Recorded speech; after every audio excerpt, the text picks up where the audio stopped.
imeletwa kwako kwa niaba ya Wizara ya Leba na Huduma za Jamii.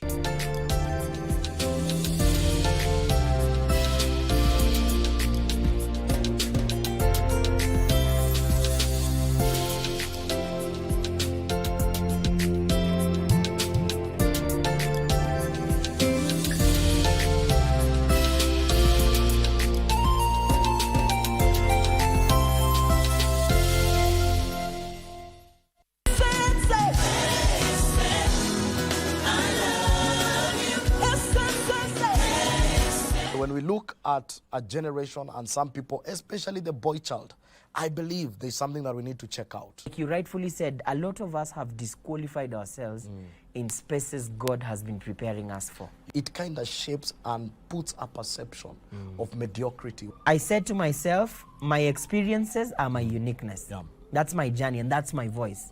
And so I was going to be true to myself. I was not going to come to anybody's standard so that I can fit into any space. Esteem issues will always show up because sometimes God will do things you look at and you feel like, no, God, no.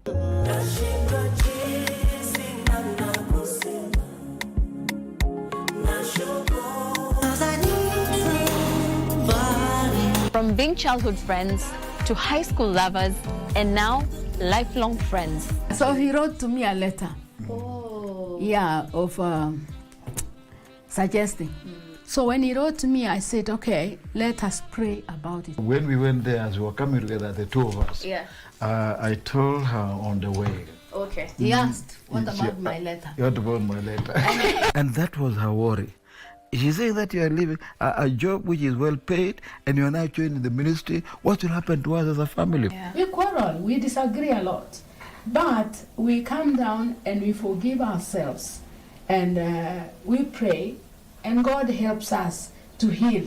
Your wife is more important than the church. Why? It's because the church is the bride of Jesus Christ, not your bride. So I usually tell them, listen, the Bible says that if one does not know how to take care of his own home, how can he take care of the church of Jesus Christ? Maybe I don't know what love is. Maybe I'm a fool. Kaya Musha. It is always a good time on Bridge over Congo. Catch us every Saturday from 10 p.m. till midnight. Join me, the Rumba Supreme Leader and the Grand Ayatollah Simeon Mfumu Kimbango and Winnie Marie Jose, Bridge over Congo. Mungu esilaka na nzungu te kasielenge Mungu esilaka na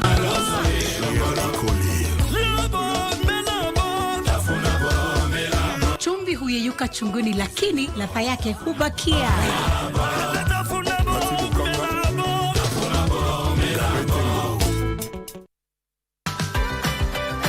Elimu ni taa inayoangaza giza linalojitokeza. Unahisi kuwa matatizo tunayoyapata ya nidhamu ama ya kinidhamu shuleni, tatizo ni wazazi ama ni wanafunzi? Ni dhahiri shahiri kuwa wazazi wanachangia ukosefu wa nidhamu ya wanafunzi shuleni. Unapata ya kwamba mzazi badala kuangalia mtoto wake kile ambacho anachofanya shuleni, yeye anachilia mtoto kujiangalia mwenyewe. Vipi waiza kisomo? Bungulu alikuwa anaendeleza utamaduni katika jamii. Mwalimu wa pili kama vipi cheza kama wewe, mimi nimesepa, wanafunzi twendeni kazi.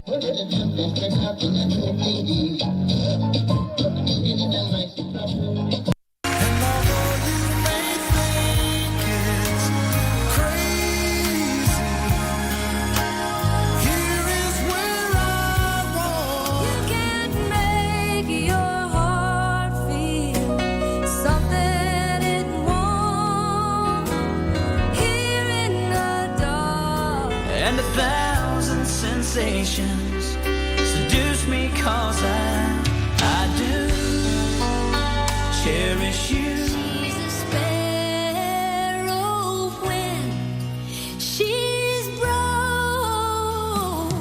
The smile on your face lets me know that you need me. There's a truth in your eyes saying you never leave me.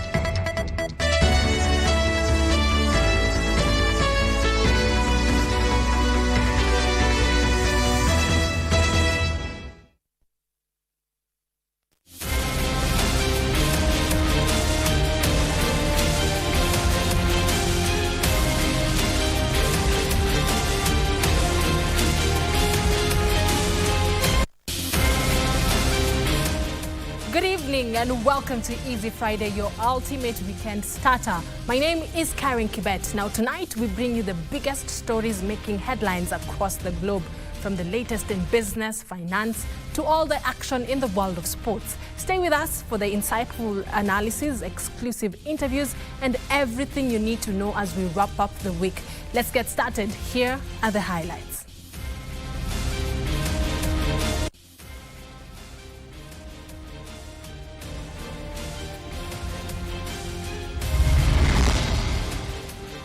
Spell out your manifesto to the electorate and develop your own identity. President Ruto accuses the opposition of lacking in own agenda.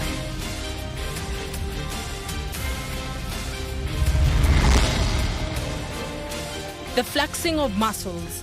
CJ Kome-led JSC dismisses the ombudsman's summons as unlawful and unwarranted, confirms it won't be honoring them.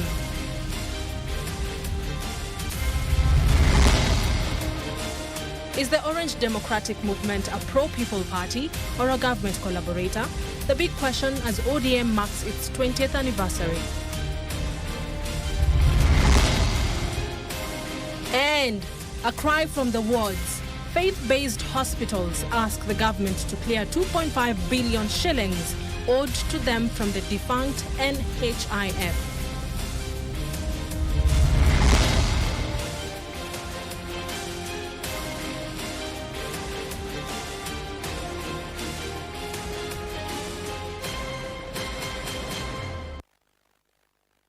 Thank you for staying with us. This is Easy Friday. Our sign language interpreter this evening is Anne Wangeshi. Now, President William Ruto has told off opposition leaders who say he lacks a clear plan for the country and are instead spending their time criticizing his administration. Speaking in Taita Taveta County, the head of state urged the leaders to spell out their manifesto to the electorate and develop their own identity, policies and clear strategies rather than invoking his name for political relevance. President Ruto further dismissed his tribal-based politics, urging leaders to focus on solutions, adding the era of tribal politics had ended. President William Ruto, high-ranking government officials and leaders from the coast region pitched tent in Taita Taveta County on Friday. During the developmental tour in the coast region, the head of state used the occasion to hit out at critics of his administration. Kwani hii chama walikuwa wanatengeneza ilikuwa ya William Ruto? Ama hiyo chama inaitwa William Ruto? Sasa nyinyi sera yenu William Ruto, mpango yenu William Ruto, maono yenu William Ruto. Sasa mimi nataka niwaambie wale jamaa na niwatangazie wa Kenya, hawa watu ambao walikuwa wanaongea mambo ya William Ruto, mimi sijawatuma. President William Ruto urged the leaders to offer alternatives to the electorate instead of focusing on his government for relevance. Watafute chama na jina yake wapatiane, sio William Ruto ama namna gani? Watafute sera na watafute mpango na watafute vision, otherwise wataungua. Ni watu ambao walikuwa ndani ya serikali zilizopita na kwa ngazi za juu sana, lakini hakuna chochote ambacho wanaweza kuonyesha Wakenya wakati walikuwa katika ngazi zile ambazo waliofanyia Wakenya. Wale umeona jana wamekongamana ati wanatengeneza chama ya siasa ndiyo ikuwe fimbo ya kukupinga. Yani nyinyi, huyu Mheshimiwa Ruto atapingwa hapa Jukini? Atapingwa hapa Taita Taveta? The commander-in-chief further dismissed tribal-based politics, urging leaders to focus on real-time solutions for Kenyans rather than sowing divisions. Bei ya ukabila imeshuka sana, so msijaribu kuuza ukabila, bei ya ukabila iko chini. Sisi barabara ndio hii tunajenga. Yenu mpango yenu ni gani? Yetu affordable housing inasonga mbele. Yenu ni gani? Hapa mambo ya universal health coverage tunaendesha Kenya. Yenu ya mbadala ni gani? Because we know the truth. As much as there is so much noise talking against SHA, and we are happy that you don't have to wait for 3 months for SHA to work. Meanwhile, the president launched a 9.4 billion shilling Ilasit Rombo Njukini Taveta road. The 65-kilometer road is set to facilitate tourism, trade and access to basic services in the region. Mambo ya usafiri katika counties zetu ni ya rahisi. Tuweze kusukuma mambo ya usafiri sawasawa tuhakikishe ya kwamba wananchi wanaweza kufikisha mazao yao sokoni. The president during his tour also inspected Maungu Market and the Voipool Affordable Housing Project. His visit to Taita Taveta County concludes his 5-day tour of the coast region. Abdiaziz Hashim for Easy Friday. Moving on, Deputy President Kithure Kindiki has dismissed claims of political supremacy in his Mount Kenya backyard, reiterating his commitment to national development. Speaking at a gathering in Tharaka Nithi County, Kindiki emphasized his focus on advancing projects that benefit the region, rejecting distractions from government critics. With over 10,000 leaders, professionals and grassroots representatives in attendance, Kindiki outlined key government initiatives, including road construction, electricity expansion, and agricultural development. In a strong statement delivered at his home in Irunduni, Tharaka Nithi, Deputy President Kithure Kindiki made it clear that he will not engage in what he called unproductive political exchanges with those opposing the government. Naona watu wengine wanataka tuanze kujibizana. Niko busy. I am a man on a mission. I'm very focused. Niko busy. I am not available. Lakini waambiwe hiyo tabia mbaya wakome. With a crowd of over 10,000 leaders, professionals and opinion leaders from Tharaka Nithi, Meru and Embu counties, Kindiki emphasized that his mission is one of development, not political infighting. Na unaona ndio wale watu wanaongea huko nje wakijaribu kutufundisha kazi ile iliwashinda. Ati wanatuambia ati tusisaidie rais, ati tukue wakubwa kama rais, tuwe level moja na rais, ndio sisi tuwe tunangojea wakati rais anakuja tunakuja na yeye, kwa sababu ati wanatuambia ati deputy president ni kama rais. The deputy president stressed that Tharaka Nithi, Meru and Embu counties are positioned at the heart of Kenya's development and urged local leaders to reject those offering empty promises. But there are people trying to say, please, we don't need anything, we are waiting for another government. I want to urge you not to fall into the tricks of evil-minded politicians. An evil-minded politician is the one who wants to spoil from wananchi if they realize they are not benefiting individually. As part of his development agenda, the Deputy President outlined several ambitious initiatives, including the revival of stalled road projects, the expansion of electricity access, and construction of new markets and agricultural parks. The government of Kenya now has money to revive and complete all stalled roads. But Tharaka Nithi, Meru, Embu is part of Kenya.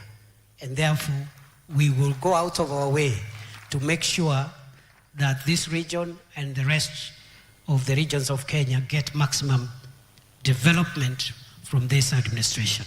Kindiki assured the region that significant economic progress is on the way, with President William Ruto expected to visit soon to launch a series of new projects. Ben Chumba, Easy Friday. The Orange Democratic Movement Party leader Raila Odinga now says he will consult widely before announcing his future political stance. This as ODM wants more resources to be channeled to counties to ensure the letter and spirit of devolution as envisioned by the crafters of the Constitution is realized. Raila spoke as he headlined the party's 20th anniversary celebrations since its inception in Busia County. Our reporter Achola Simon with more details. 20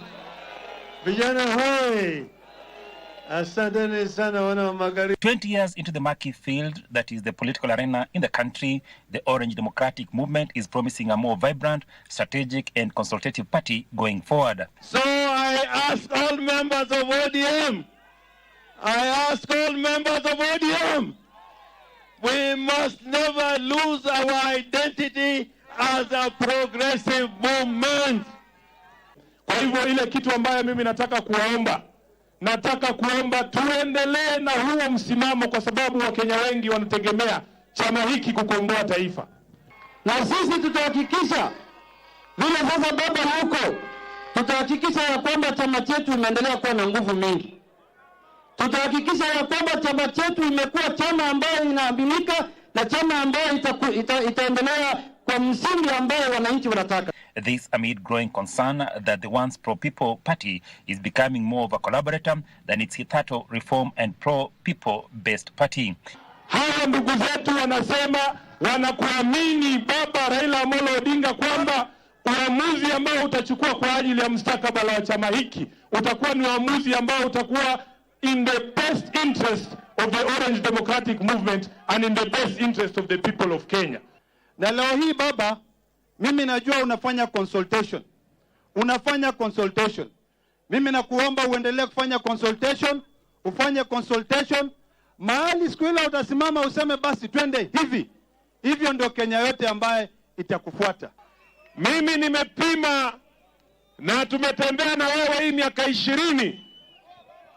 Mimi baba naona ile maadili ya chama ya kuweka Wakenya pamoja na kuhakikisha kwamba nchi yetu inasimama kwa umoja. Baba, tunataka kukuunga mkono, uendelee na hiyo njia. The party leader Raila Odinga and those accompanying him enumerated the gains achieved over the years by the party and promising to remain steadfast on the reform agenda. Na tumesurvive hii miaka yote kwa sababu ODM ni chama cha kitaifa.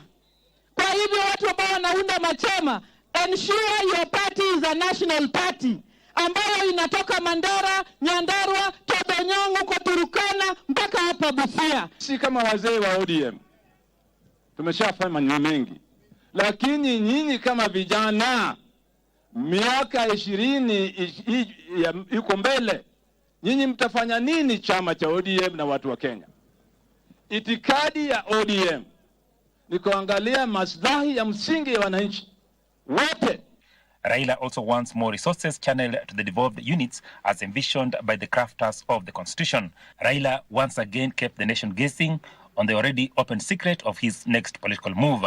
Baba amerudi na nimesema mtakuja kuuliza watu wangu wote kwanza mwelekeo. Tujue mwelekeo, sio? Sisi si watu wa kupasa watu ovyo. Tunafuata watu na sababu. Chama cha ODM ni chama ambayo iko na sera kamili na msimamo. Na vile vile sisi tumekuwa tukitetea haki ya wananchi wa Kenya. Na tutaendelea kutetea haki ya wananchi wa Kenya, sio? Raila led his troops in celebrating 20 years of the party's existence at a delegates conference held in Busia County. 20 years of navigating through the murky field that is Kenya's politics. Along the way, they've been gains and losses. The party leader insists that going forward, he will be consulting more before he makes public his next course of action. Achola Simon, Easy Friday, Busia County. Thank you, Achola, for that report. Moving on, a standoff is in the offing following a directive by the Commission on Administrative Justice summoning the Chief Justice Martha Koome and 9 other members of the Judicial Service Commission.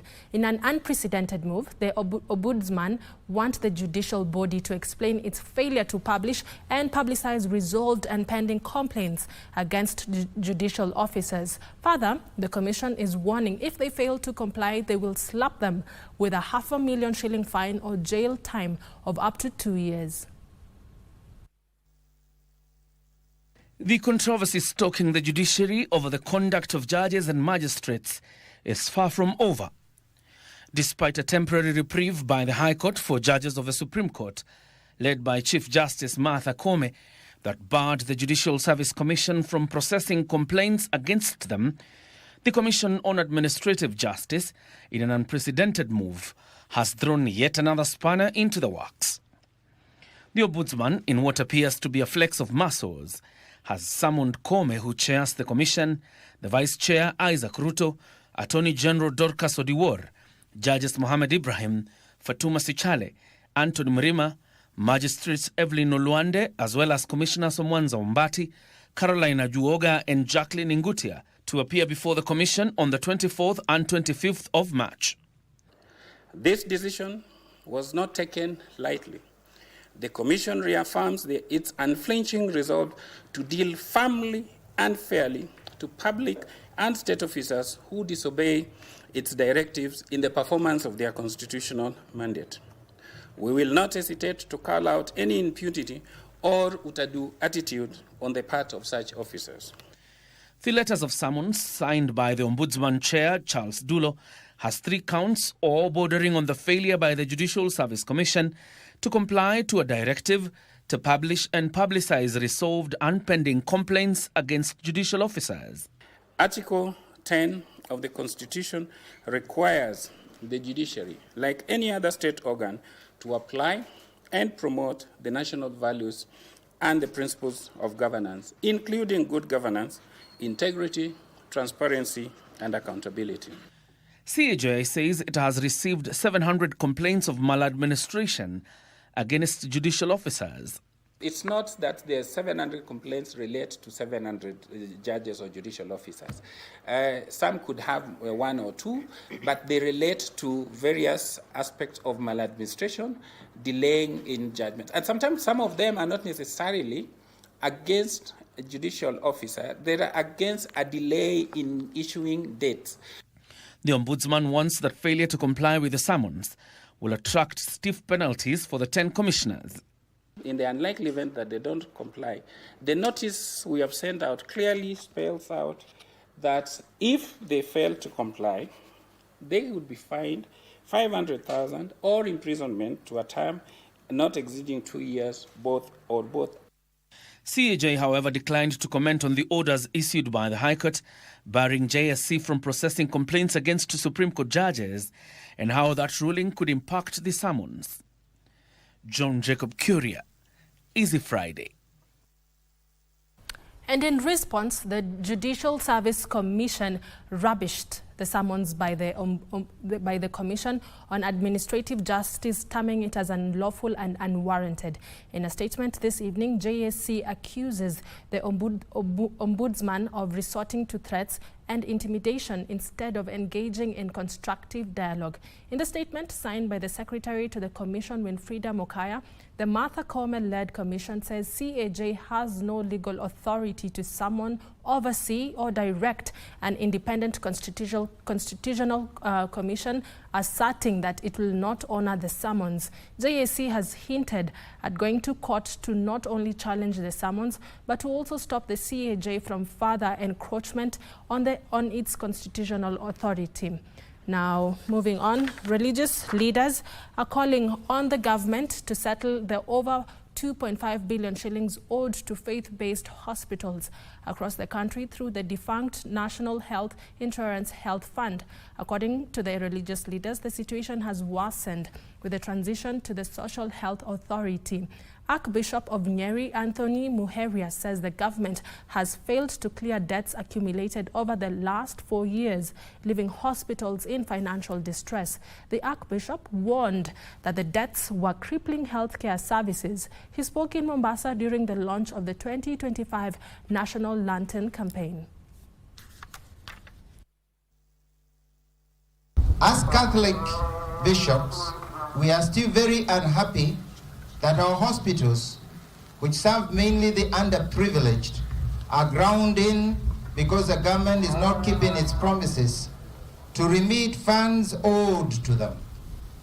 In spite of the promises made in November 2024, after our previous statement, the only payments that came through cover part of the claims in this period only. Our faith-based hospitals are still owed not less than 2.5 billion shillings. We need commitment from government on when this amount will be paid and not mere promises. We call for immediate updating of the voter register, the prompt conduct of by-elections for the vacant seats, and continuous effort register review voters, and especially among the dynamic youth. Moving on, Information, Communications and Digital Economy Cabinet Secretary William Kabogo has announced a plan to provide digital devices, financing loans for youth to purchase laptops and other accessories to seize digital job opportunities. CS Kabogo affirmed that the plan to construct digital hubs across 1,450 wards is on course to complement the 290 constituency digital innovation hubs that are being implemented in partnership with the members of parliament. Now, the CS revealed that only 50% of the 25,000 free public Wi-Fi hotspots are working because of the lack of a sustainability plan. He was speaking at a graduation ceremony of 103 youths who were trained for 6 months in web design and computer packages at the Swahili Port Hub in Mombasa.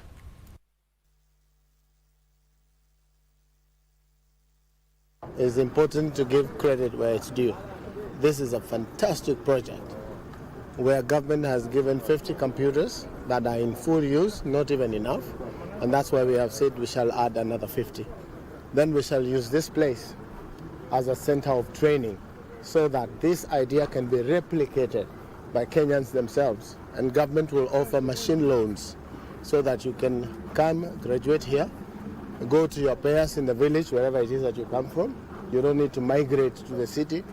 Get a loan for machines, say a laptop or two, and there you go, you start. Get a seed loan from government that will give you the things that you need to soldier on in this digital plan. We have 25,000 public hotspots, which are 50% running, and the reason is we didn't have a sustainable plan on how they will be kept lit.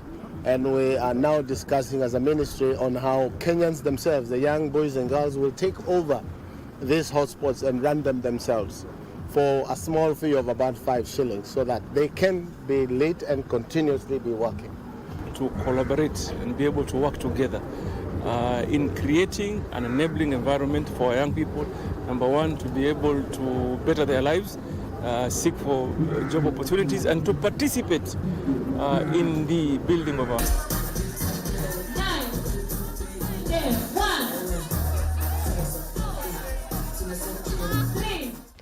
And that report takes us to a fast, short break right here on Easy Friday. Don't go too far. I'll be back with more.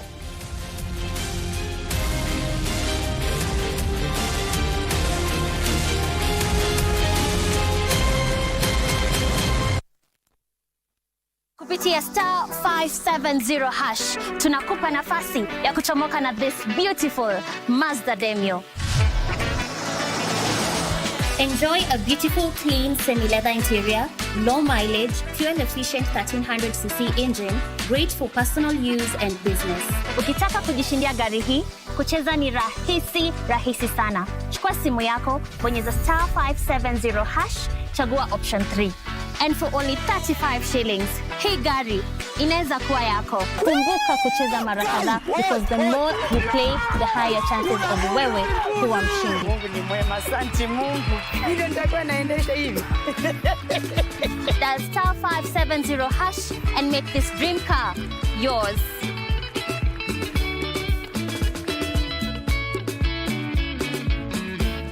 Cheza Loto Moto.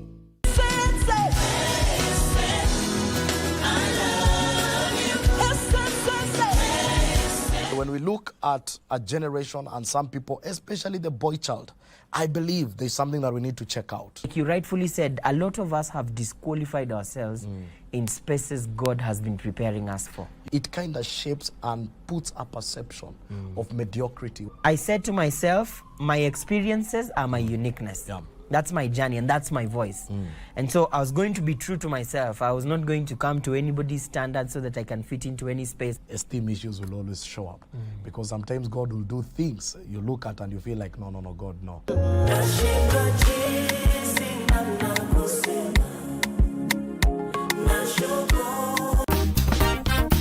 Now, while marriage is often considered a sacred and binding commitment, statements such as divorce is necessary go further to acknowledge the fact that in certain situations, ending the marriage is the only viable option. So there is the self-stigma. Apart from the social stigmatization, there is the self-stigma that you carry with yourself, and the reality of I am a different woman.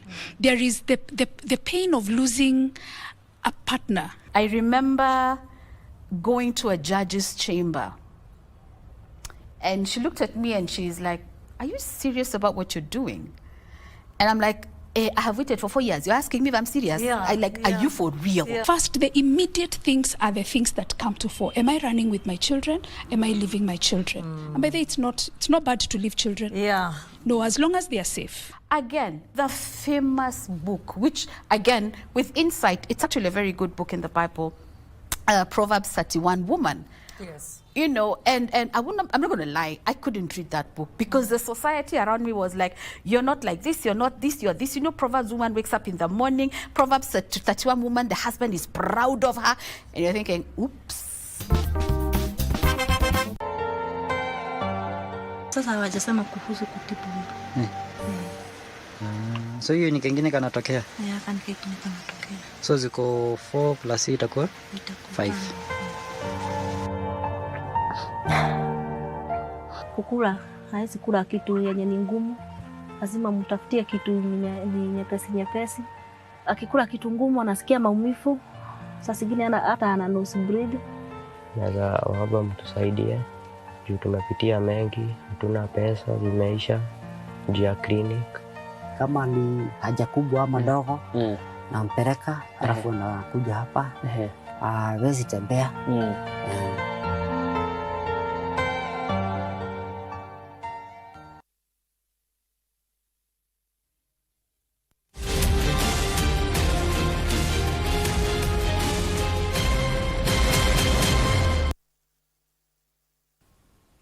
Welcome back. Thank you for staying with us. For those joining us right now, this is Easy Friday.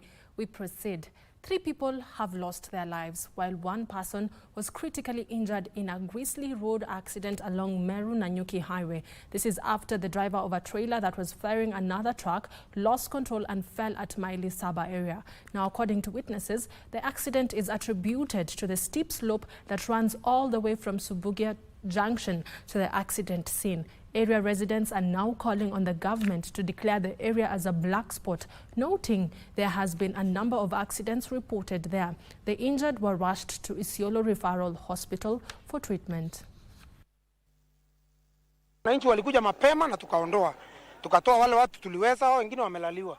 Sasa ukiona kama ile miti imelalia mtu, hiyo miti shuma ya lori imelaliana. Mwingine mbele amelaliwa na kichwa, tumeshindwa kumtoa. Tumechimba, tumefanya kazi ya ziada. Kuna sharp corner ambayo si mzuri sana na ni mbili. Pale juu kuna sharp corner, hapa katikati kuna sharp corner, alafu kuna town hapa sasa inaishi. Hii lori ingetoka hapa ifike town pale ingekuwa story nyingine. So mimi naomba serikali juu hii barabara imekosa accident nyingi na hatari. Waangalie ile mlima ya Soboika pale juu ndio inakosa gari zina lose brake, zinakata brakes. Kisha inakuja kuanguka huku. Hii barabara yenyewe hii ni nyembamba sana. Hii ni barabara kidogo. Juu kama barabara inatumika kuitwa highway si kitu mchezo.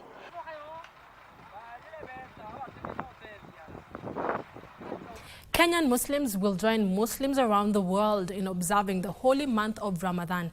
This 1-month period, which is dedicated to prayers and fasting, begins tomorrow, Saturday, 1st March. During the period, the Muslim faithful will refrain from eating or drinking from sunrise until sunset.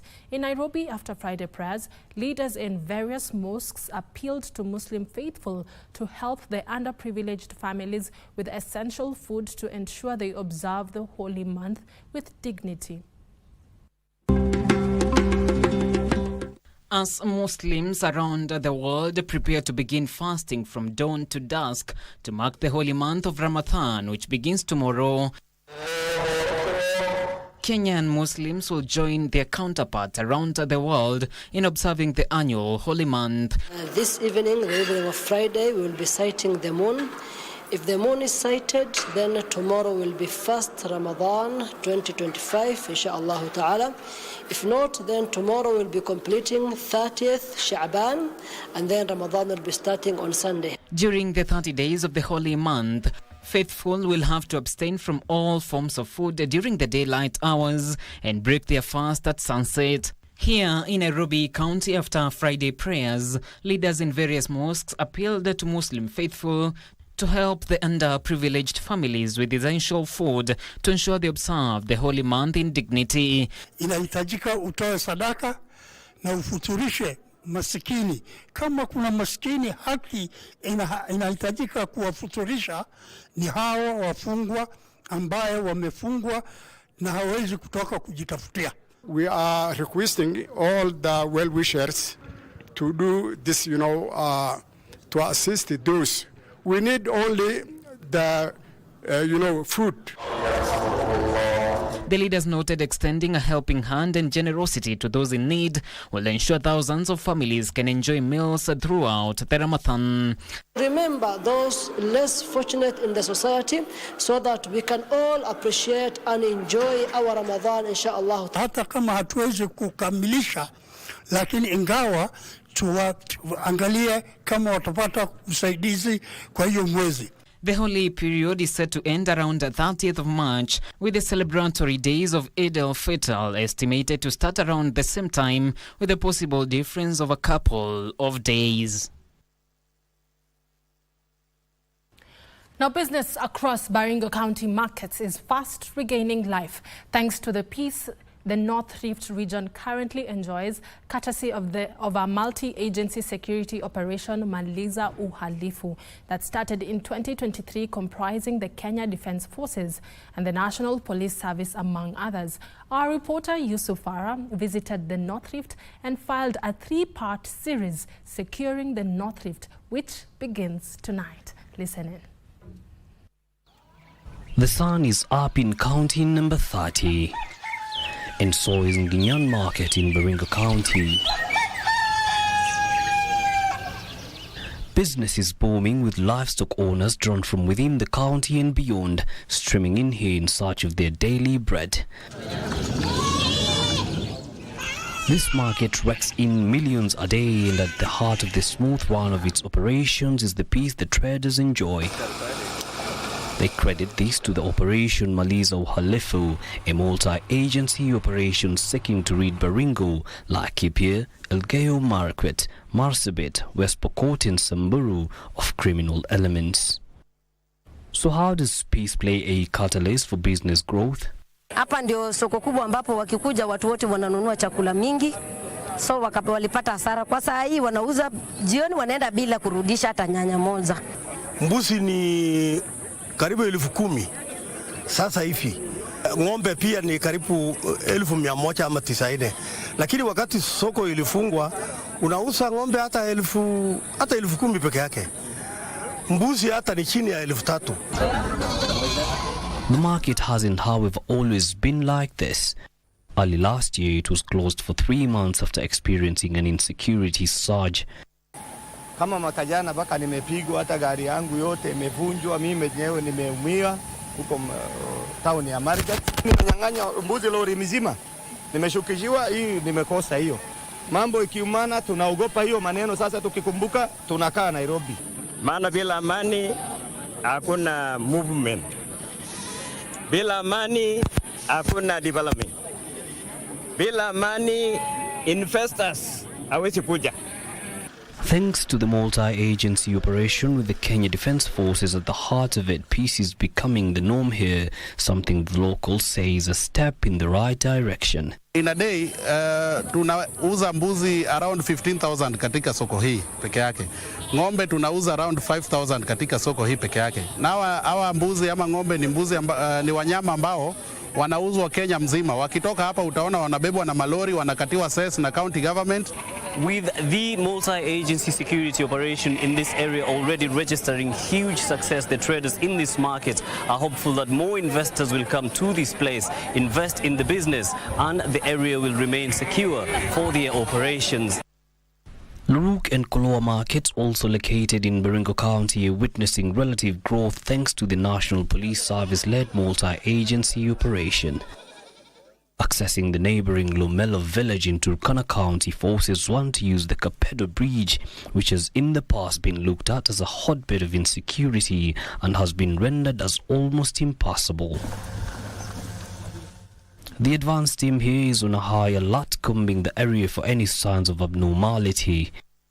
Deploying stealth and a high level of situational intelligence, they survey the bridge and beyond in military precision before the rest of the convoy can proceed.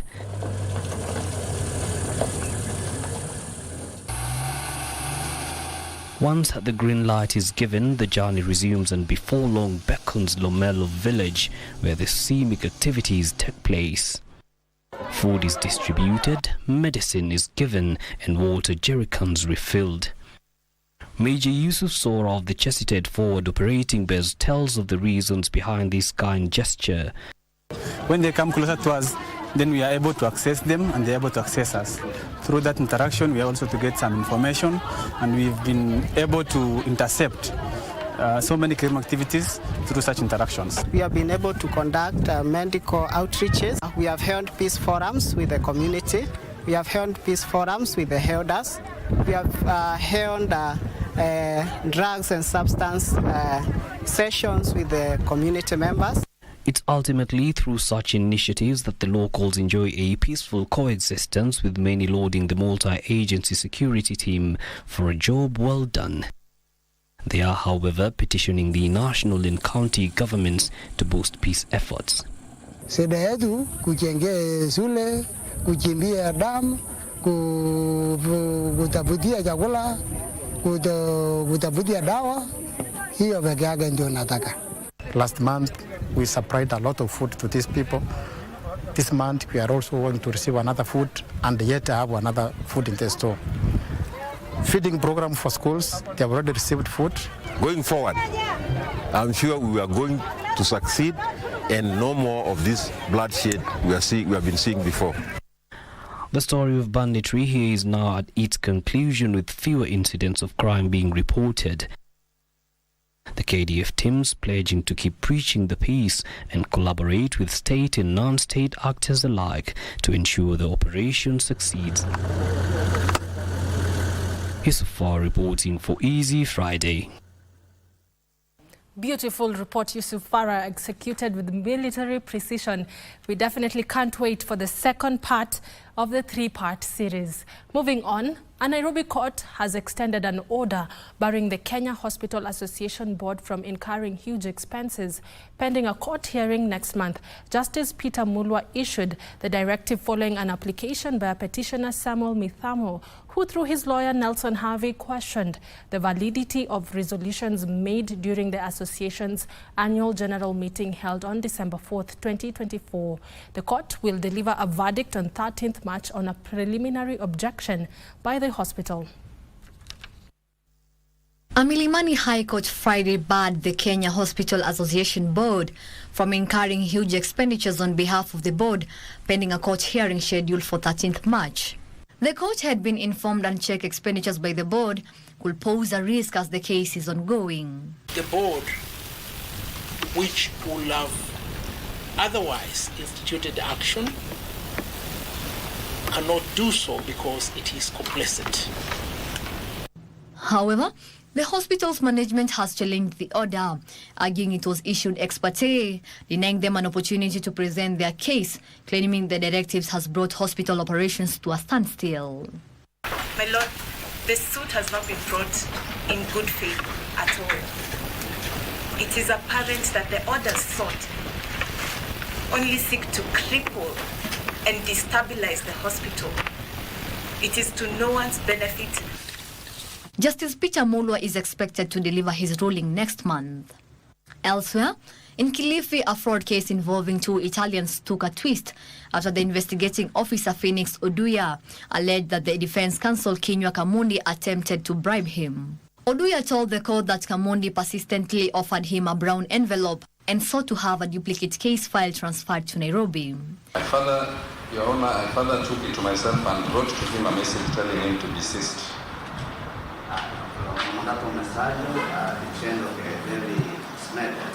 And he told me through that conversation that those comments that I made to him are well noted, and there is no need for any further communication on that subject.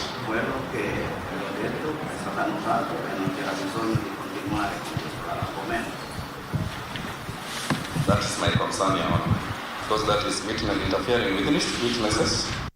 The accused Italian nationals Daniel Lococo and Massimo Naviti are charged with fraudulently obtaining Kenya shillings 32 million from two investors under false claims of subleasing villas at Rafiki village, Watamu. The defense has, however, denied any interference, maintaining that their contact with the detective was only for document access. Where is the interference?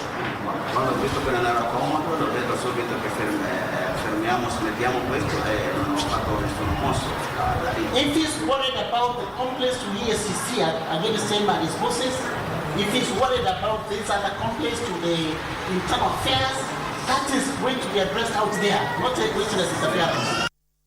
The hearing continues on March 13, 2025. Letua Deborah for Easy Friday.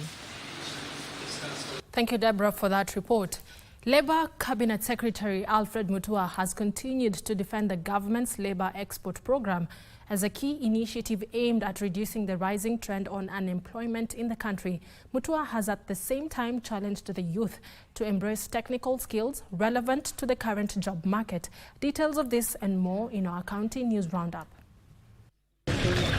The Labour Cabinet Secretary who graced the Garissa County Job Fair and Exhibition 2025 in Garissa County called on the youth to embrace technical skills to reduce the high unemployment rate in the country brought by over-reliance on white-collar jobs.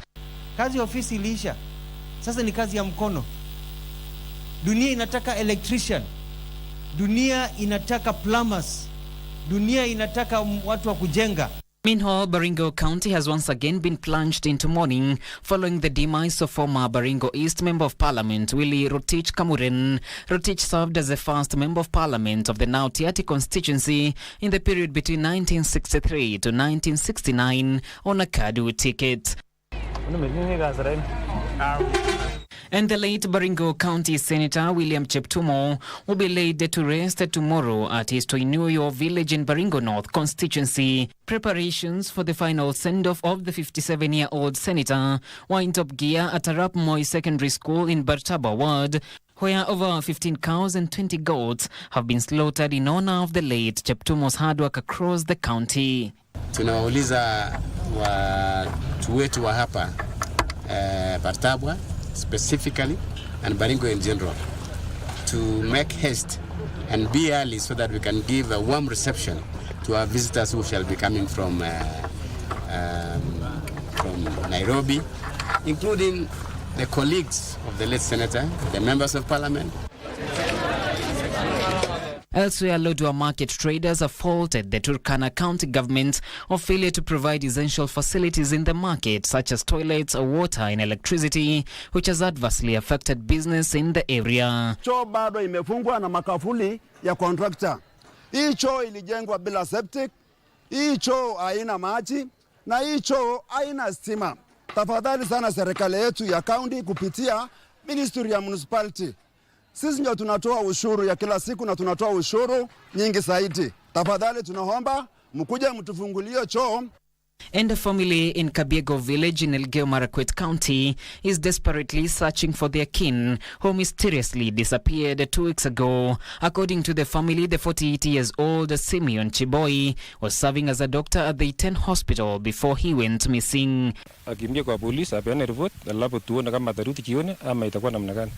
So lakini kesho yake asubuhi Jumapili wakati nilipambasuka tukauliza sababu tayari nilikuwa nimepeana report kwa familia. So akasema bado. Tunaomba serikali kuu waongozwa na CS Murkomen na DBP watusaidie. And finally, devolved units have been challenged to exercise fiscal discipline and avoid accumulating pending bills. Hesbon Omolo, a member of the board of directors at KEMSA, has reiterated the need for responsible budgeting at the county level.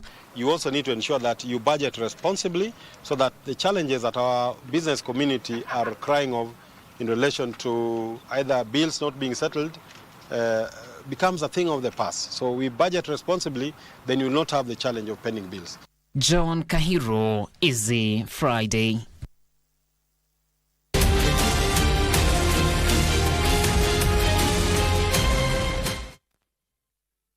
A1, cheza avieta bila data bila credo. Dial *892# for instant takeoff. Pepea bila pressure kucrash au kucash out. Avieta bila data, avieta bila credo. Uko na kabambe, wewe pia ni rubani mnoma. Dial *892#. Jet A1, michezobet.com. Cheza kwa kuwajibika. Kushiriki ni miaka 18 au zaidi. BCLB license number 0000664. From being childhood friends to high school lovers and now lifelong friends. So he wrote to me a letter. Oh. Yeah, of suggesting. So when he wrote to me, I said, okay, let us pray about it. When we went there, as we were coming together, the two of us, yeah. I told her on the way. Okay. He asked, what about my letter? What about my letter? And that was her worry. She said that you are leaving a job which is well paid and you are now joining the ministry. What will happen to us as a family? Yeah. We quarrel, we disagree a lot. But we calm down and we forgive ourselves. And we pray and God helps us to heal. Your wife is more important than the church. Why? Because the church is the bride of Jesus Christ, not your bride. So I usually tell them, listen, the Bible says that if one does not know how to take care of his own home, how can he take care of the church of Jesus Christ? Maybe I don't know what love is. Maybe I'm a fool.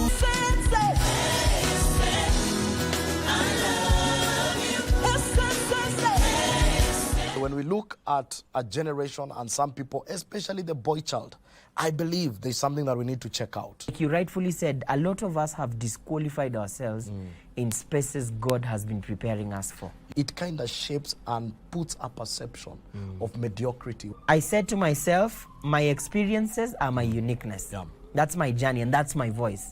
And so I was going to be true to myself. I was not going to come to anybody's standard so that I can fit into any space. Esteem issues will always show up because sometimes God will do things you look at and you feel like, no, God, no.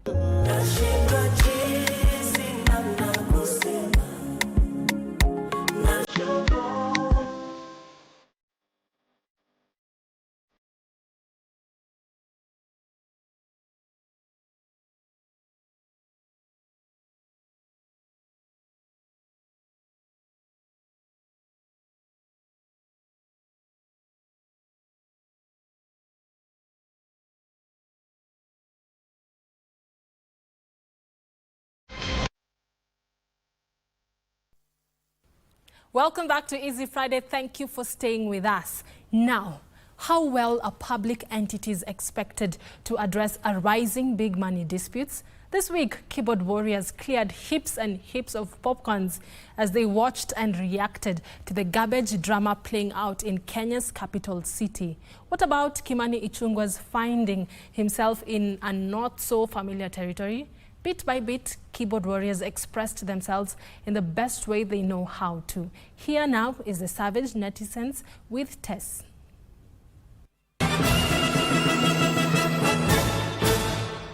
Reporting live from the trash this week, we've seen a lot of trashy events. So let's find out how it all went down with the trash story.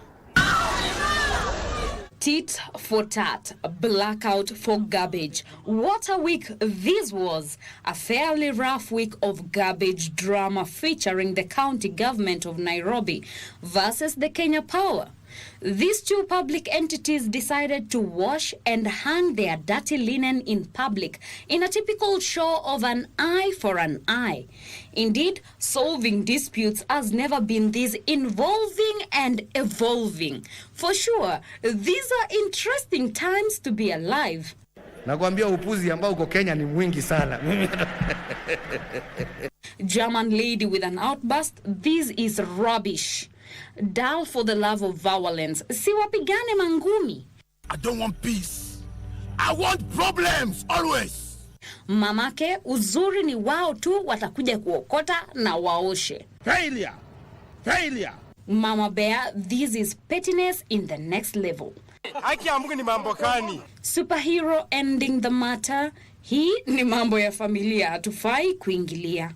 Hapana jaribu. Tafadhali, tafadhali. Hapana jaribu Kenya. Jumping on to the next hot topic on social media realm. This is the ever vocal, ever confident National Assembly Majority Leader Kimani Ichung'wah. Clearly, in not so a familiar territory. How many of the 281 promises have been implemented? I'll not give you a straight answer of 2 or 10 or 200, but I'll tell you. You're the first politician who said to me, I will not give you a straight answer, just bluntly. What got the cyber surfers talking is the lady with the red glasses who complimented his shoes, and this is where it all started. When the president claims that we are having austerity measures, by the way, very nice red bottom shoes.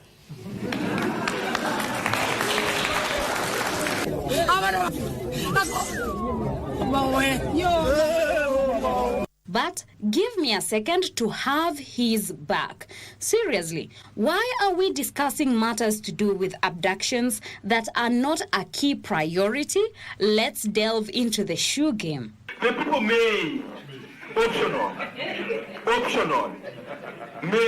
optional. I mean, did you expect him to wear Crocs? Red bottoms are just but the standard. It's not like Kenyans are languishing in poverty.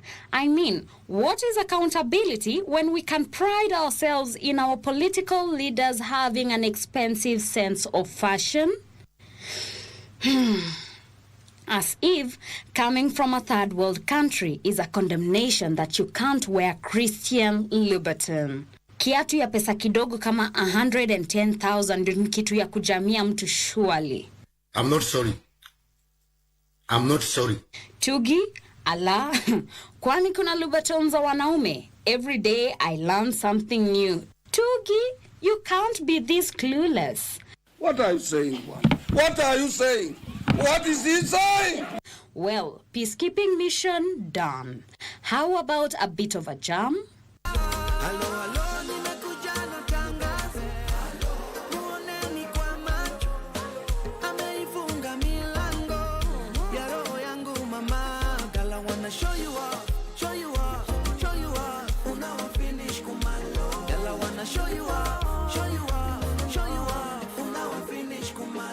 Well, that's it for us. Catch you next week on Savage Netizens.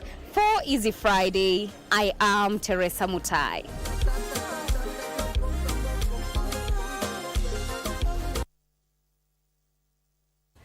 Thank you very much, Tess, for keeping my Friday and all the viewers' Friday interesting. We appreciate you. Thank you very much.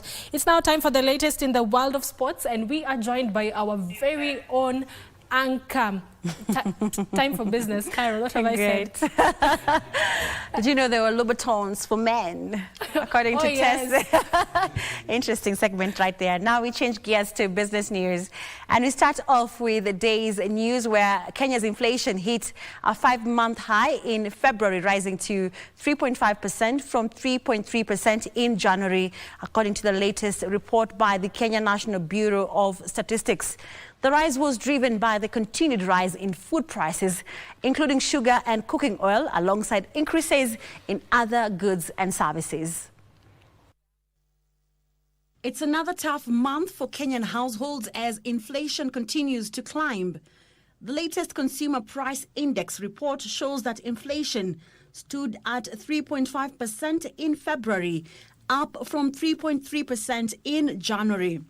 This rise was primarily driven by high prices in food, fuel, transport and housing. Core inflation, which excludes food, fuel and transport, remained steady at 2%, while non-core inflation increased to 8.2% from 7.1% the previous month. During the month, the price of food and non-alcoholic drinks rose 6.4%, compared to 6.1% in January.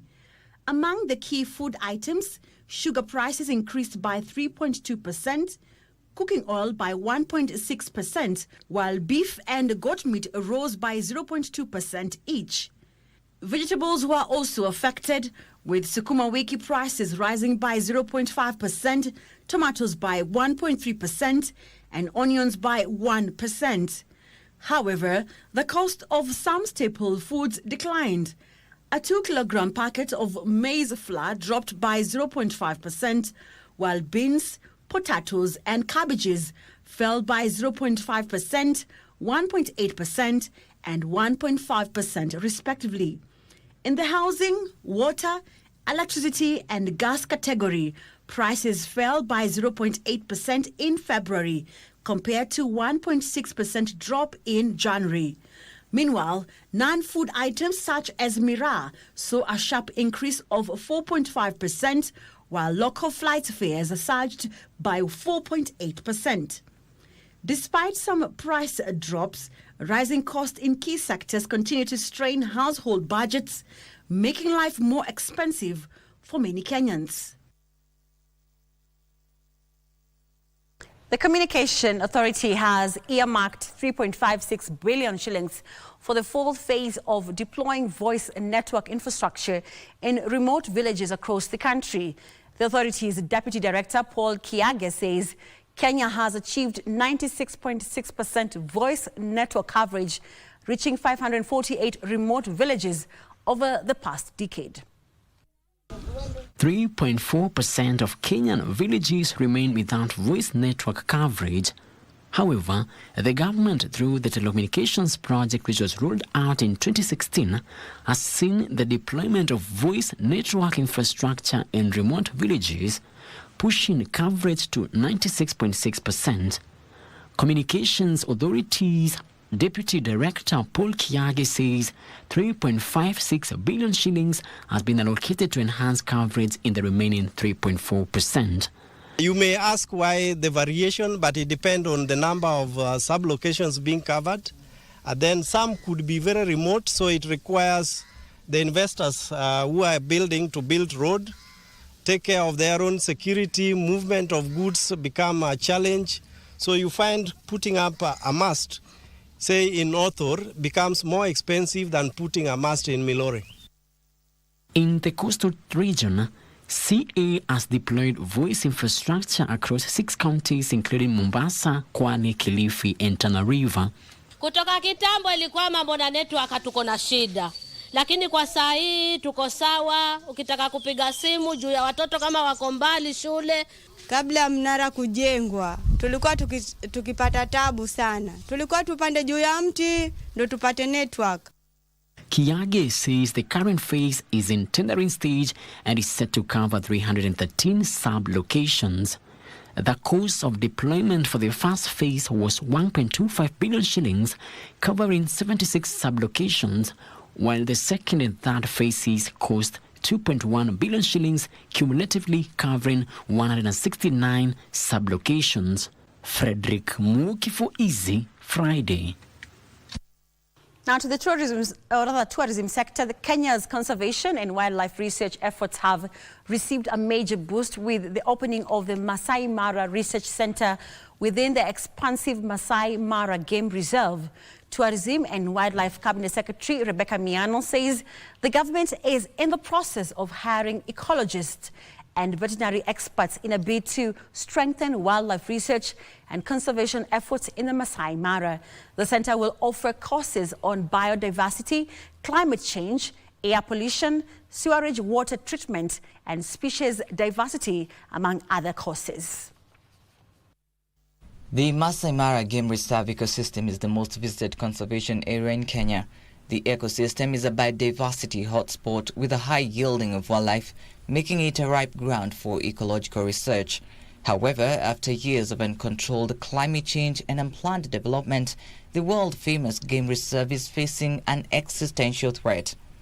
Tourism and Wildlife Cabinet Secretary Rebecca Miano says the commissioning of the Masai Mara Research Center will support scientific work and conservation strategies. And therefore, his vision to increase wildlife, to promote the wildlife economy, and to have communities at the center of conservation is what is in our hands. The Narok County government is actively recruiting reserve ecologists and veterinary experts who will play a pivotal role in strengthening research and conservation effort in the Masai Mara. The country has now diversified its tourist source markets to include Poland, the Czech Republic and Australia.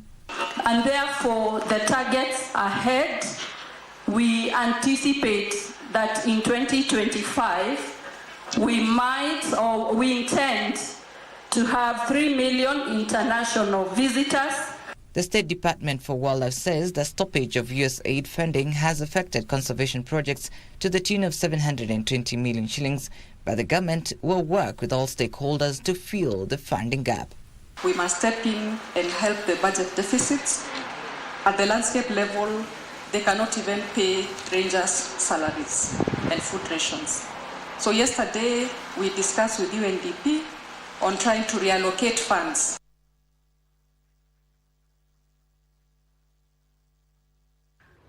Now, still on tourism, the hospitality industry players are calling for the reintroduction of the Tourism Finance Commission to ease access to affordable credits, to revamp and maintain their facilities to global standards amid growing competition globally. Tourism Principal Secretary John Ololtua confirmed that the accreditation exercise for hospitality facilities is being finalized and would pave way for the national classification exercise to promote improvement and consistency in quality service delivery. Africa has experienced a steady rise in international tourist arrivals over the years, with Kenya being ranked 5th behind Tunisia, Morocco, South Africa and Egypt, which was ranked first in 2023 for hosting 13.1 million travelers. We have introduced a very strong partnership with the county governments to be able to ensure that we do a national mapping of all the tourism products so that we are able to identify what is this that we can be able to sell apart from our wildlife and our beaches. To build on this, players are calling for more inclusive policies and regulations amid the highly competitive hospitality industry environment. The need for TRS, sensitization and training programs to enhance the capacity of industry operators for improved quality service delivery. PS Ololtua called on stakeholders to build capacity on service and identify suitable operational strategies for customer satisfaction. The accreditation exercise is just to really guide you and to show you where you are. But you need to continue maintaining the standards. And as you maintain the standards, and as been said by the earlier presenters, you need to be very keen so that you're moving with the global trends. At the same time, J.W. Mario Nairobi finished first at the National Tourism Excellence Award.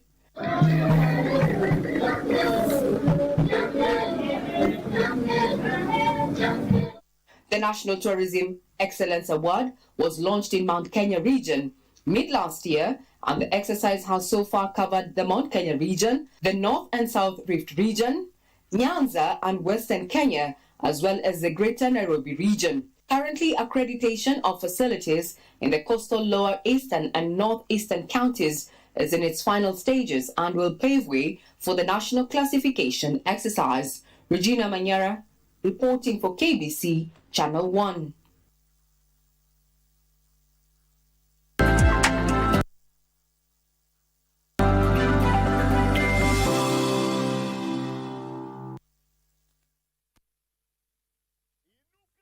Moto sasa kwa star 570 hash option ya 4 kuna kashamba juja na nika 50 by 100 worth 1.7 million Kenyan shillings. Na hii si shamba tu, iko kwa prime location few minutes from Juja town. Stima yako iko ndani, na kama ni development rapid and so promising. Na mambo ya landlord, mwisho wa mwanzo ni hapa. Ukishinda hili shamba tunakuongeza 1 million Kenyan shillings ujijengee nyumba yako kwa shamba yako. Kuinuka na Loto Moto ni kucheza sasa hivi kupitia star 570 hash option ya 4 au register deposit na ucheze sasa hivi kwa www.tushinde.com na ujishindie shamba hili na addition of 1 million Kenyan shillings. Inuka na Loto Moto!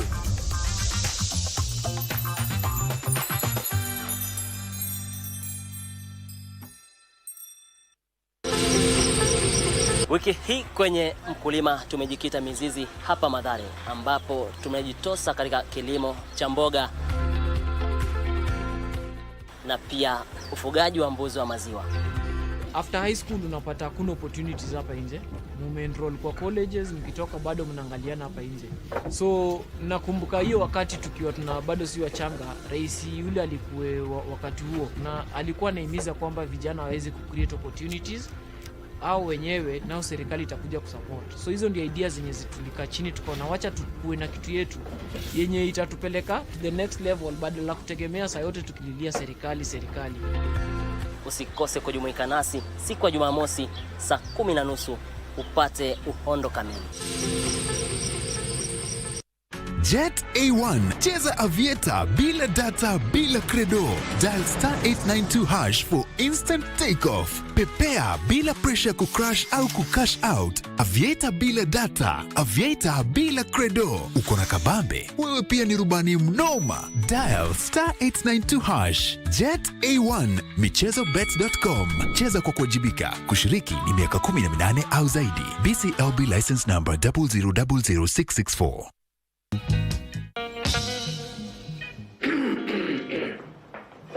What do you want to pick up?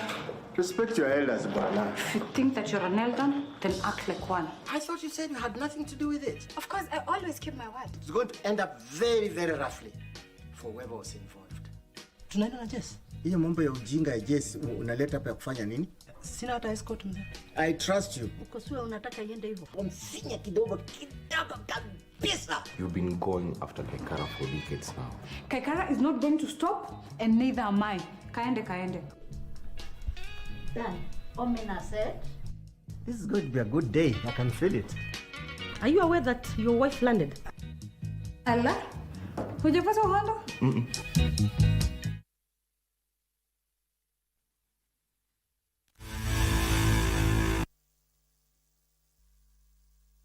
Well, thank you for staying with us, and now leave you in the capable hands of Bernard Okumu right there on your screen with the day's sports. Good evening, Bernard.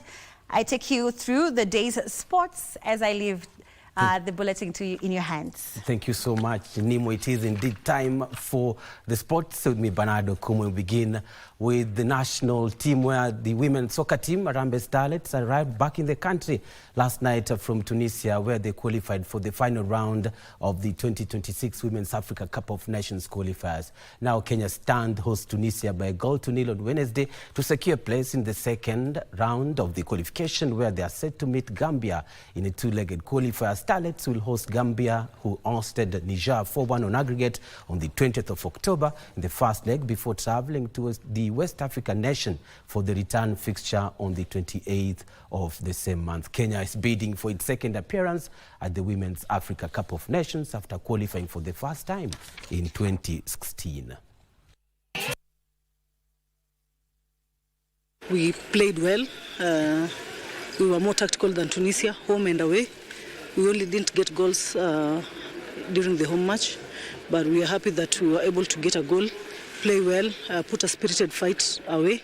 It's not always easy to play away, especially in the North Africa countries, but we thank God that the girls did put in a spirited fight. The bench was behind us, and we also had a good support before we traveled. After first leg, tulisema kwa press that we are sorry for the disappointment, but tukigo away tutaenda kurekebisha, and indeed tumeenda na tume make sure tume come back na 3 points.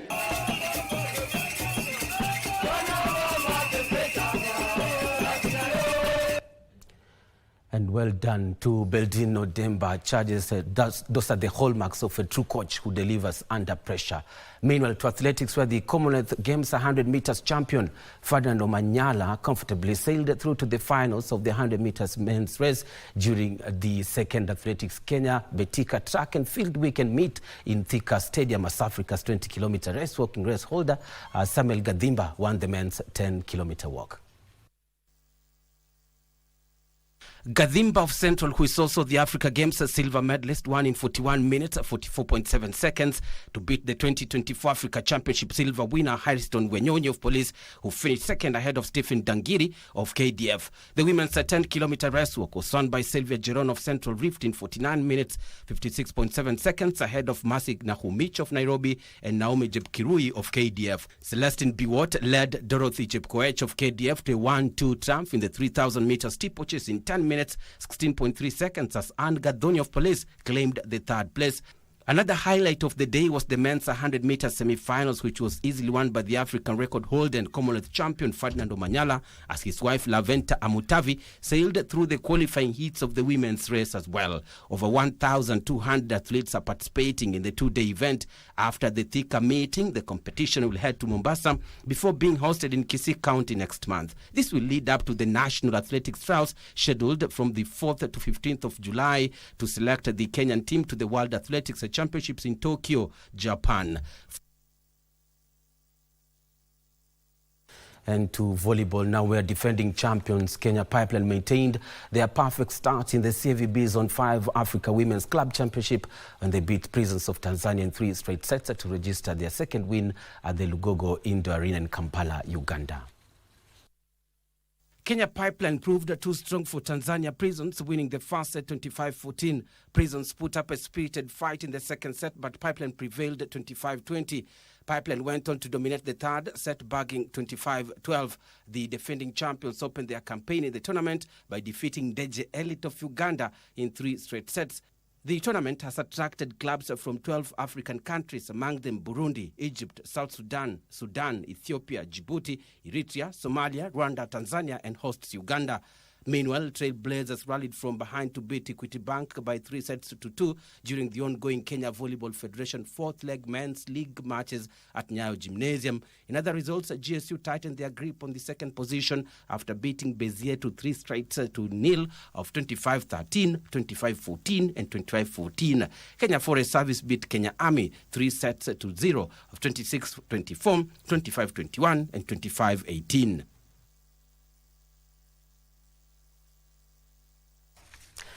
And elsewhere, Harambee Starlet striker Elizabeth Mideva from Archbishop Njenga School is among the promising young talents set to participate in the Kenya Academy of Sports football trials this weekend. Mideva arrived in Kenya from Tunisia and immediately joined camp with other top high school football players. For the past 2 days, 40 boys and 40 girls have been in camp working with local coaches provided by the Football Kenya Federation in preparation for the trials. 2 scouts from the USA will be on site and online to observe the players during the short matches of 30 minutes each as they showcase their skills on and off the ball. Now the coaches will also be on the lookout for tactical awareness and ball handling skills among the players who are also drawn from the Junior Starlets team, CAS team from Costa Durada Cup, and Talanta Hela.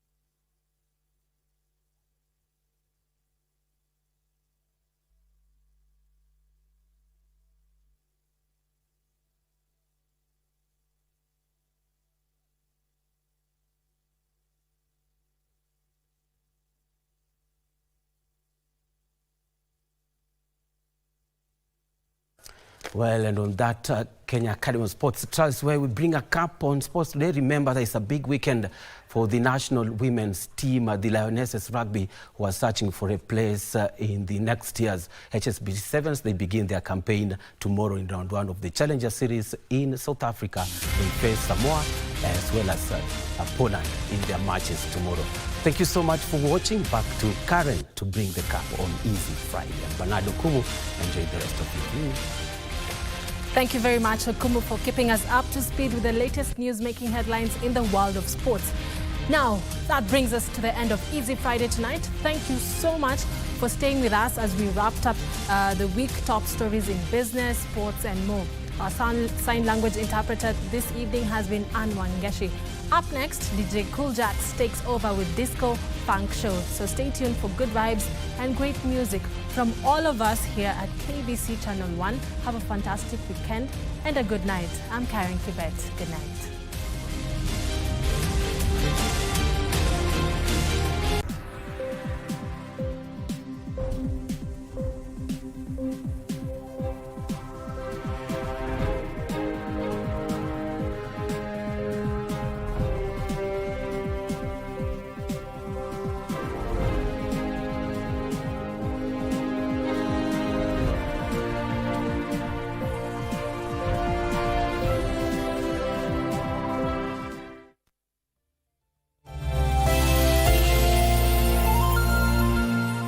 Inua Jamii, karibu nawe kwa haraka na urahisi. Kwa sasa, malipo ya Inua Jamii yanapatikana moja kwa moja kupitia simu ya mkononi.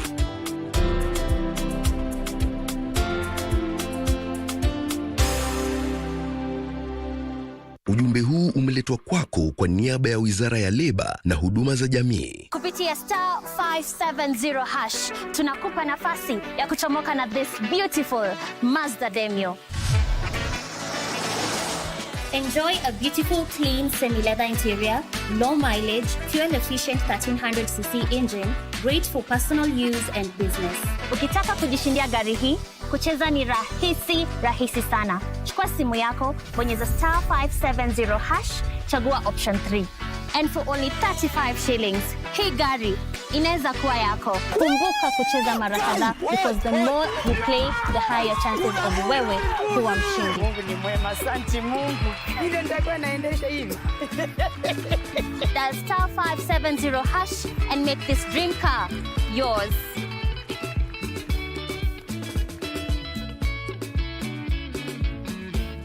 Cheza Loto Moto. Now, while marriage is often considered a sacred and binding commitment, statements such as divorce is necessary go further to acknowledge the fact that in certain situations, ending the marriage is the only viable option. So there is the self-stigma. Apart from the social stigmatization, there is the self-stigma that you carry with yourself and the reality of I am a different woman. There is the pain of losing a partner. I remember going to a judge's chamber and she looked at me and she's like, are you serious about what you're doing? And I'm like, I have waited for 4 years. You're asking me if I'm serious? Are you for real? Yeah. First, the immediate things are the things that come to fore. Am I running with my children? Am I leaving my children? And by the way, it's not bad to leave children. Yeah. No, as long as they are safe. Again, the famous book, which again, with insight, it's actually a very good book in the Bible, Proverbs 31, Woman. Yes. You know, and I'm not going to lie, I couldn't read that book because the society around me was like, you're not like this, you're not this, you're this. You know, Proverbs woman wakes up in the morning, Proverbs 31 woman, the husband is proud of her. And you're thinking, oops. Are you a talented artist? Or are you passionate about a topic you want to discuss? But money can be very hard to find for an upcoming artist. Don't worry, Studio Mashinani has got your back. Sign up on ajira.co.ke to book a session with our music and video producers across the country. Work on your music, jingles, spoken words, and even podcasts to realize your dream. All for free. Studio Mashinani, Radani Talent.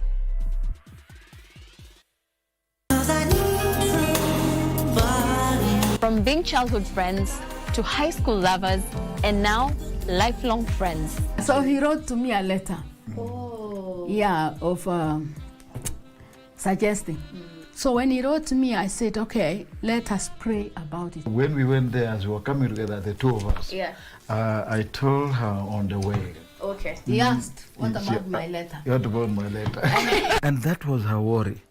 She said that you are leaving a job which is well paid and you are now joining the ministry. What will happen to us as a family? Yeah. We quarrel, we disagree a lot. But we come down and we forgive ourselves. And we pray and God helps us to heal. Your wife is more important than the church. Why? Because the church is the bride of Jesus Christ, not your bride. So I usually tell them, listen, the Bible says that if one does not know how to take care of his own home, how can he take care of the church of Jesus Christ? Maybe I don't know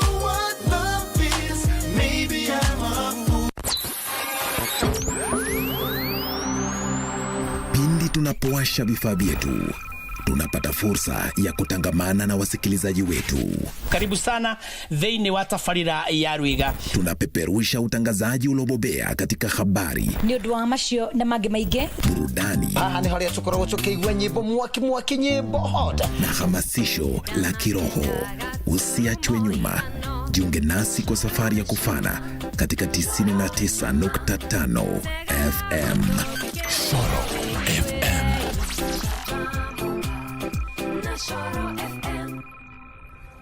Jet A1, cheza avieta bila data bila credo.